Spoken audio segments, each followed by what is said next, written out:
வணக்கம். Welcome to my channel Tamil quality inspection.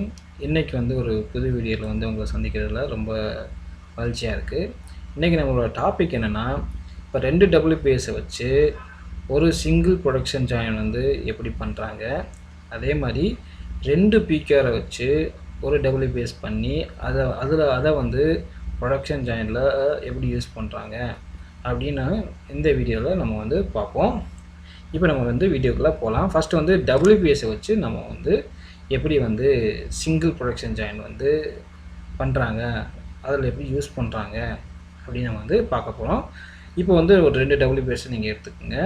அந்த 2 WPSலையுமே வந்து உங்களுக்கு வந்து பின் நம்பர் சேமாக தான் இருக்கணும், எல்லாமே சேமாக இருக்கணும்.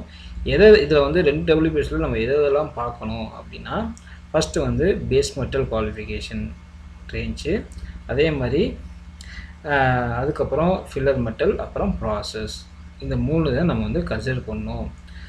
இப்போ 2 WPS எடுத்துக்கிட்டு இருக்கும்போது நீங்கள் அதில் வந்து உங்களுக்கு வந்து எசென்சியல் வேரியபிள், நான் essential variable and supplementary essential variable, இது 3மே வந்து டிஃப்ரெண்ட்டாக இருந்தாலும், அந்த WPS டிஃப்ரெண்ட்டாக இருந்தாலும் நம்ம வந்து சிங்கிள் ப்ரொடக்ஷன் ஜாயிண்ட்டுக்கு யூஸ் பண்ணலாம்.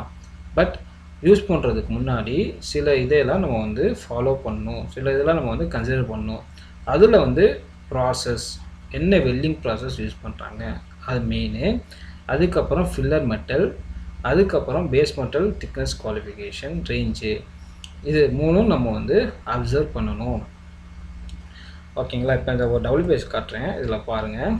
ஃபஸ்ட்டு வந்து பேஸ் மெட்டல் திக்னஸ்ஸு, அதுக்கப்புறம் எத்தனை ப்ராசஸ் யூஸ் பண்ணியிருக்காங்க, அதுக்கப்புறம் அந்த ப்ராசஸுக்கு எவ்வளோ வந்து திக்னஸ் ரேஞ்சு, அந்த ஃபில்லர் மெட்டல் அந்த ஃபில்லிங்கோட அந்த ரேஞ்ச் என்ன, அதை வந்து பார்ப்பாங்க. அதுக்கப்புறம் ரூட் பாஸு, அதுக்கப்புறம் ஃபில்லிங்கு என்னென்னலாம் யூஸ் பண்ணுறாங்க, என்ன ப்ராசஸ்லாம் யூஸ் பண்ணுறாங்க, இதெல்லாம் நம்ம வந்து பார்ப்போம். ஃபஸ்ட்டு வந்து இப்போ ஒரு WPS எடுத்துக்கங்க. அதில் வந்து ஒரு WPSல வெறும் ஜீட்டா மட்டும் அடிச்சிருக்காங்க, இன்னொரு WPSல ஜீட்டா ப்ளஸ் ஸ்மா அடிச்சிருக்காங்க. சரிங்களா? இப்போ வந்து ப்ரொடக்ஷன் ஜாயிண்டில் வந்து நம்ம ரெண்டையும் வந்து யூஸ் பண்ணிக்கலாம். எய்தர் ஜீட்டாவும் ஸ்மாவும் சேர்ந்து யூஸ் பண்ணிக்கலாம், இல்லை ஜீட்டா மட்டும் யூஸ் பண்ணிக்கலாம். பட் வந்து என்ன பண்ணணும்னா, நீங்கள் வந்து அந்த ஒவ்வொரு ப்ராசஸ்க்கும் அந்த ஃபில்லிங் லிமிட்டு, அந்த ஃபில்லர் மெட்டல் ஃபில்லிங் லிமிட்டை வந்து நம்ம வந்து செக் பண்ணணும். இப்போ வந்து ஒரு எக்ஸாம்பிளுக்கு வந்து, இப்போ வந்து நான் வந்து என்னோடய பேஸ் மெட்டல்கள் வந்து இது பேஸ் மெட்டல் வந்து 13 mm வச்சுங்க. எப்படி ப்ரொடக்ஷன் ஜாயிண்டில் வந்து 13 mm இருக்குது.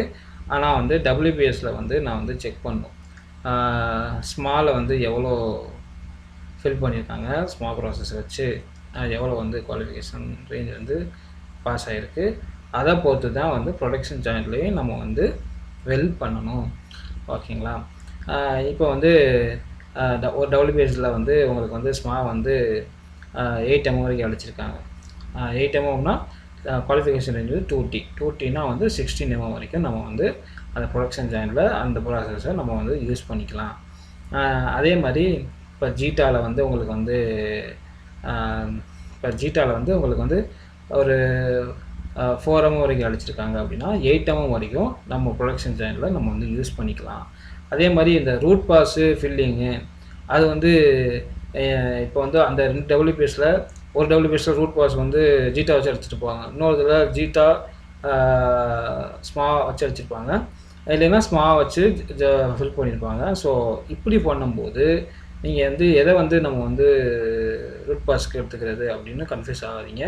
எந்த ப்ராசஸை வேணாலும் நம்ம வந்து ரூட் பாஸுக்கு எடுத்துக்கலாம். பட் வந்து மெயின் திங் வந்து எவ்வளோ வந்து குவாலிஃபிகேஷன் வந்து ஆகிருக்கு அந்த ப்ராசஸில், அதை தான் நம்ம வந்து கன்சிடர் பண்ணணும்.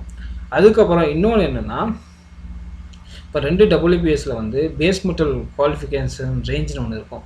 ஸோ ஒரு இதில் வந்து இப்போது பேஸ் மெட்டல் குவாலிஃபிகேஷன் வந்து 10 mm இருக்குன்னா, இன்னொரு இதில் 15 mm இருக்குன்னா, நம்ம மேக்ஸிமம் 15 mm வந்து யூஸ் பண்ணிக்கலாம். ஸோ வந்து அந்த ப்ரொடக்ஷன் ஜாயிண்டில் 15 mm பேஸ் மெட்டல் வந்து குவாலிஃபிகேஷன் வரைக்கும் நம்ம வந்து யூஸ் பண்ணிக்கலாம். ஓகேங்களா? இதுதான் வந்து WPSஐ வச்சு நம்ம வந்து அந்த சிங்கிள் ப்ரொடக்ஷன் ஜாயிண்டில் யூஸ் பண்ணுறதுக்கு உள்ள மெத்தட்ஸு. அதுக்கப்புறம் இப்போ PQRஐ வச்சு நம்ம வந்து எப்படி வந்து WBS மேக் பண்ணி அதை வந்து நம்ம வந்து ப்ரொடக்ஷனுக்கு யூஸ் பண்ணிக்கலாம் அப்படின்னு பார்க்க போகிறோம். இப்போ வந்து 2 பிகேரை வச்சு நம்ம வந்து ஒரு WBS மேக் பண்ணலாம். இப்போ ஒரு பிகேரில் வந்து ப்ராசஸ் வந்து ஜீட்டா இருக்குது, இன்னொரு பிகேரில் ஜீட்டா ப்ளஸ் மா இருக்குது. ஸோ நம்ம வந்து ப்ரொடக்ஷன் ஜாயினில் கம்பைன் பண்ணி யூஸ் பண்ணிக்கலாம். இப்போ அதுக்கு முன்னாடி சில க்ரைட்டீரியா இருக்குது. இந்த கண்டிஷன்லாம் நம்ம வந்து மீட் பண்ணுதான்னு பார்க்கணும். அந்த 2 பிகேருமே குவாலிஃபைட் ஆகிருக்கணும் ஃபஸ்ட்டு. அதுக்கப்புறம் இந்த ஜீட்டா, ஸ்மா, ஜிமா, FCAW, PAW, LBW, SAW இது எல்லாமே இந்த ப்ராசஸில் மட்டும்தான் வந்து அந்த பிகேஆர் வந்து பண்ணியிருக்கணும். இல்லை ஏதாச்சும் காம்பினேஷன் ஆஃப் த ப்ராசஸ் வந்து பண்ணியிருக்கணும். இதில் வந்து செக்ஷன் 9ல் ஓகேங்களா. அதுக்கப்புறம் அந்த 2 பிகேஆரும் மினிமம் வந்து 13 mm டெஸ்ட் கோப்பன் சைஸ் இருக்கணும், திக்னஸ்ஸு மினிமம் 13 mm. அது இருந்தால் தான் நம்ம வந்து WBS மேக் பண்ண முடியும். 2 பிகேஆர்லையுமே மினிமம் 13 mm திக்னஸ் வந்து இருக்கணும், பேஸ் மெட்டல் திக்னஸ்ஸு ஓகேங்களா. இது எல்லாமே நம்ம வந்து கன்சிடர் பண்ணணும். 2 பிகேஆரில் எடுத்துங்க. அதில் வந்து ஒரு பிகேஆரில் வந்து ஸ்மா யூஸ் பண்ணியிருக்காங்க, ஃபுல்லாக ரூட்லேருந்து ஃபுல்லாக அடிச்சிட்டு வரைக்கும் ஸ்மா யூஸ் பண்ணியிருக்காங்க. இன்னொரு பிகேஆரில் வந்து ஜீட்டா ப்ளஸ் ஸ்மா அடிச்சிருக்காங்க. ஜீட்டா வந்து ரூட்டுக்கு அடிச்சிருக்காங்க, ஃபில்லிங்க்கு ஸ்மா யூஸ் பண்ணியிருக்காங்க. ஸோ வந்து இதில் என்ன சொல்ல வரேன்னா, உங்களுக்கு வந்து அந்த WBSல நீங்கள் எதை வேணாலும் நீங்கள் வந்து ரூட்டுக்கு எடுத்துக்கலாம். எதர் வந்து ஜீட்டாவும் நீங்கள் ரூட்டுக்கு எடுத்துக்கலாம், இல்லை ஸ்மாவும் எடுத்துக்கலாம். பட் வந்து உங்களை நீங்கள் என்ன கன்சிடர் பண்ணணும்னா, அந்த ப்ராசஸில் எவ்வளோ எம்எம் அடிச்சிருக்காங்க, அந்த ப்ராசஸில் எவ்வளோ எம்எம் வரைக்கும் வந்து ஃபில் பண்ணியிருக்காங்க, அதில் வந்து 2T நம்ம அதை தான் வந்து கன்சிடர் பண்ணணும் WBS மேக் பண்ணும்போது. அதுக்கப்புறம் இப்போ நீங்கள் ஃபில்லிங் யூஸ் பண்ணுறீங்களா, ஃபில் பண்ணுறதுக்கும் அதே தான் இன்ட்டு 2T தான். அதுக்கப்புறம் வந்து அந்த WBS வந்து பேஸ் மெட்டல் குவாலிஃபிகேஷன் ரேஞ்சு பார்த்தீங்களா, maximum base metal qualification range, அதை வந்து நம்ம வந்து எப்படி கன்சிடர் பண்ணோம்னா, 2 பிகேஆர்லையுமே எதில் வந்து பேஸ் மெட்டல் குவாலிஃபிகேஷன் ரேஞ்ச் வந்து அதிகமாக இருக்கோ அதை தான் வந்து கன்சிடர் பண்ணி நம்ம வந்து WBSல வந்து யூஸ் பண்ணிக்கலாம் ஓகேங்களா. இதுதான் வந்து இந்த காம்பினேஷன் ஆஃப் வெல்டிங் ப்ரொசீஜர். இந்த வீடியோ உங்களுக்கு பிடிச்சிருக்கும்னு நம்புகிறேன். உங்களுக்கு ஏதாச்சும் இந்த வீடியோஸில் டவுட் இருந்தால் கமெண்ட் பண்ணுங்கள், நான் வந்து ஆன்சர் பண்ணுறேன். அடுத்து ஒரு நல்ல வீடியோவில் உங்களை வந்து சந்திக்கிறேன். Until bye, see you.